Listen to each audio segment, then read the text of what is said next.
This really interesting piece over at RealClearInvestigations.com caught my attention. It's about a border recon group. Arizona Border Recon is what they call themselves, that operates in what are described as the smuggler-blighted border Badlands of Arizona. Military and ex-police are among those who comprise the Arizona Border Recon Group. They are not law enforcement. They don't hold themselves out to be law enforcement. They are not soldiers of fortune. They don't hold themselves out to be that. They're not looking for armed confrontations. They're looking to essentially take it upon themselves to police the border and report what they see to Border Patrol to interdict the drug cartels and the human smugglers where they can. Americans, including the founder, who tells RealClearInvestigations.com, Tim Foley is his name, a former 82nd Airborne paratrooper. He's the founder. Basically says, look, we're here because we want the border to be secure. We believe in a secure border as Americans, a revolutionary concept. And so we're going to stay here. At least the Coalition of the Willing is going to stay here and work with federal law enforcement at the border until things are better. Well, they're getting worse. For more on this piece, we're pleased to be joined by James Varney. He is the editor of RealClearInvestigations.com. James, thanks for joining us. Appreciate it.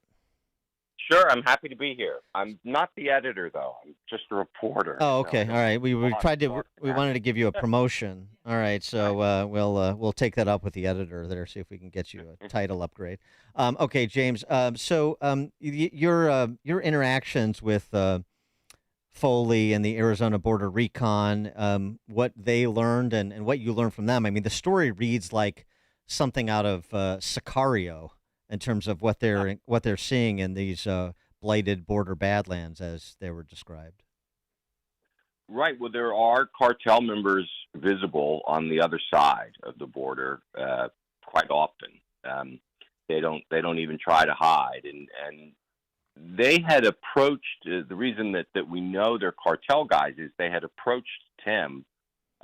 He got a call from a guy purporting to be a federale, offering to provide a ZRB, that's the border recon, like you said, offering to provide them with guns and equipment and whatever they needed.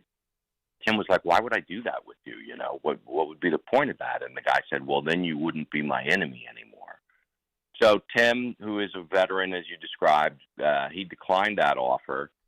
So they offered him money, monthly payment, which he also declined. So the guy said, then we're just going to put a price on your head, and we're going to up it to, I think they put it up to a quarter. I think it's around $200,000, which fortunately no one has cashed in on that bounty yet. But it does seem to indicate that as far as the people on the other side are concerned, what the Arizona Border Recon guys are doing isn't something that they welcome. So it's not like this is something that's just going on and nobody cares about. That seems to me to be an indication that they are accomplishing something. They tried to buy him off. We'll give you $15,000 a month to stop doing what you're doing, which is real money. And I'm sure he could have gone up from there. And to their credit, they said, no, we have something that's motivating us that's more important than money. Yes, that's exactly right. And, one of the things that the guys were saying was that they do know how they're perceived by people. Heath Hansen with Soldier of Fortune, who did this story with me and has gone with these guys a few times, says that they know that they get sort of derided as being LARPs or people think that they're just play acting or something. But the thing is, Heath is also a vet, and these guys, one, they kind of like it. Right? They like going out there and sort of reliving to some extent what they used to do. But secondly, they understand what's going on. You were exactly right in your introduction. They're not arresting people. They're not out there looking for gunfights. These guys aren't gunslinger cowboy types at all. They are people who feel that what's happening at the border is a real violation, and that the border system is badly broken in this country, and that whatever additional information they're able to furnish to authorities that are willing to do something about it will only make it that much more effective. Well, how long And have you that's guys? why there's Yeah, how long have you guys been together, and what was the final straw when you said, you know what, we've got to help out here? well, for Tim, I don't think that it was a final straw in the sense that somebody got killed or a certain number of people. He said, "Well, that's one too many," or whatever. I think it's just something that for a guy that lives there. Now, all the guys don't live there, but Tim does. It was just a feeling that this is not being properly administered. That this is not a law and order type of situation. These are law and order type guys. And so I'm going to do my little bit to try and help them bring it into some kind of law and order. How are they perceived by law enforcement? What's the relationship they have with Border Patrol? Well, that's a really good question, and I don't know because I didn't see any interaction myself. I do think, though, that from Tim doing it as long as he has, that he's developed some people in the either Border Patrol or even in local law enforcement that do trust him. And remember, a lot of what's happening here in this place where they're doing this is drugs. It's not necessarily always the people that, like, you'll see coming across Texas in the videos, or listeners of yours that watch the news and see these people pouring across. There's a lot of drug traffic going on here. In fact, most of the fentanyl that enters the United States, and something around 2/3 of it, according to federal prosecutors in San Diego, comes on that Arizona-California border down there. So I think that was something that really bugged him, that so much illicit cargo is pouring over the border. And I think that they have been able to provide at least a kind of blueprint, a map for some of the authorities down there. Now, of course, they can't then get the authorities to act.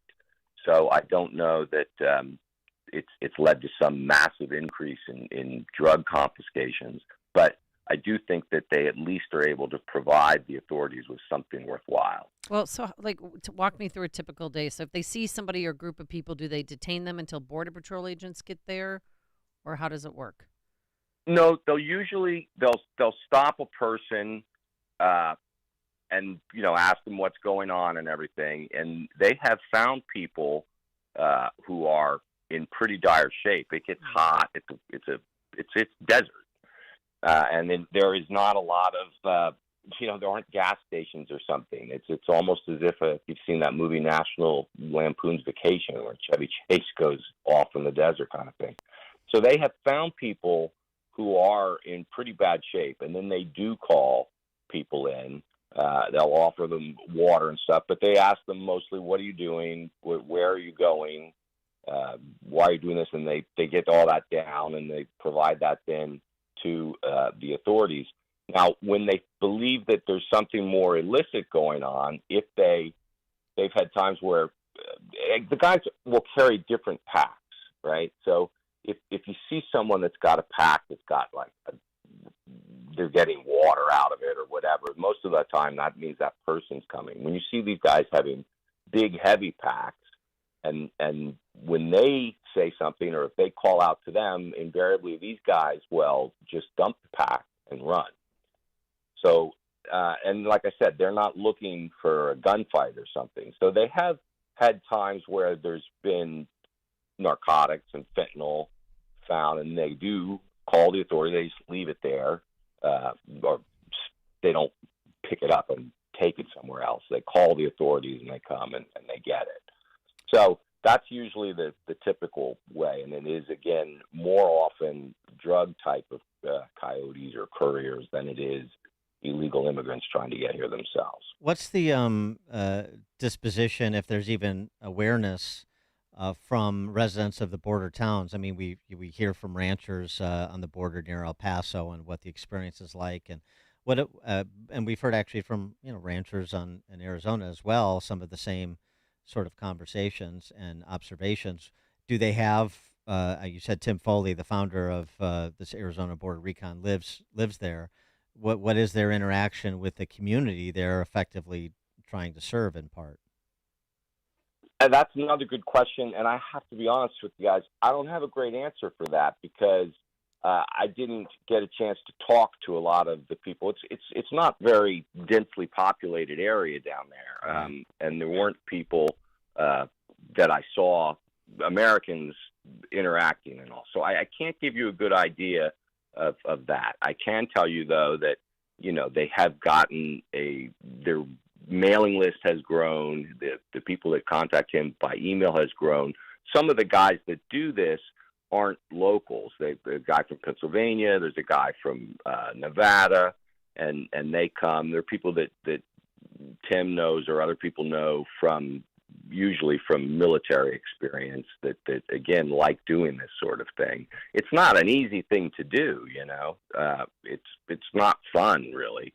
And so I think that Tim gets along well with everybody there, but I do not know for sure how he's perceived by the townspeople. I mean, I remember this from a couple of decades ago when it was the Minutemen, and then, of course, they got demonized by the press and so forth, people that were volunteering to essentially act as Border Patrol. I wonder if there are, based on the approach that you're describing, if there's sort of lessons learned from that, or if there are other groups operating like the Arizona Border Recon down there that we just don't know about, sort of these little platoons of democracy on the border. Mm-hmm. Right. I think there probably are. I lived in New York City back in the 80s, and they had the Guardian Angels. Right. And they were these guys that would wear these berets and it'd sort of be on the subways, and crime on the subways was awfully bad. It's a little bit like that. I think that because they don't see themselves as law enforcement guys, and because they aren't trigger happy and they're not under any illusions about what they're going to do, I think what they're doing provides a real service. These guys aren't vigilantes. And to the extent that there are people within the federal law enforcement system that are supposed to give us a border or keep us having a sovereign border, the more information they have, the better. So I think they do serve a purpose, and I think they feel like they're doing something. I think it's almost impossible to say how much it's worth when we see what's happening at the border. I mean, it is very much a drop in the ocean kind of thing. But it's better than nothing, and it makes these guys certainly feel like they're at least trying to help. Do the residents feel safer with them there, or do they get positive feedback from them? Well, I know that Tim gets along with all his neighbors and everything, but again, I don't really know because I didn't have any interaction with the other people. I know that they aren't hostile to them. I can tell you that. Well, they're doing more than most. James Varney, reporter, RealClearInvestigations.com. James, thanks for joining us. Appreciate it. Thanks for having me. I appreciate it. Thank you. And he joined us on our turnkey.pro answer line. Listen to Dan and Amy on your smartphone. Download the AM560 mobile app today at 560theanswer.com/mobile. Go with your guts. Go with Dynovite. 70% of your dog's immune system is based in the gut. So for overall health, good nutrition is vital. But how can you be sure your dog is getting the nutrition they need? A diet lacking proper nutrients can present issues like itching, scratching, and a weak immune system. However, there is a solution. DINOVITE. Dynovite is the delicious nutritional supplement created to boost your dog's overall health. And the reviews are incredible.